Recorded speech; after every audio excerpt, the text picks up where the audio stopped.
why did the values crash, right? Cards are going up. It's hot. It's a hobby. It's no longer a hobby. It's an investment. We're going to be millionaires. We're going to save these cards. In 30 years, we're all going to retire as millionaires. What happened? Why did the values crash? And it's basic economics. It's simply supply and demand. And more so, it's not really supply. It's awareness of supply, right?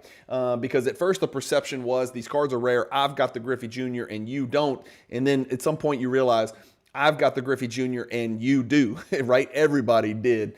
Except for me. For some reason, I could never pull the damn card out of packs. Maybe it's because I wasn't buying uncut sheets out of the trunk of cars at the National. The demand, millions of collectors were buying baseball cards, specifically mostly baseball cards in the late 80s, in the early 90s, millions.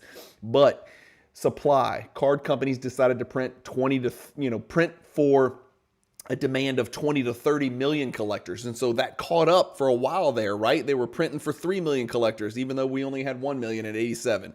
And then they printed for 5 million collectors, even though we only had 1.1 million in 1988. And you get the point. Eventually they're printing for 20 or 30 million collectors, and they just weren't there. They weren't there. And so you have an excess of demand and an excess of supply and not enough demand to, meet the amount of supply printed, and therefore prices come down. It's a really simple supply and demand in that situation.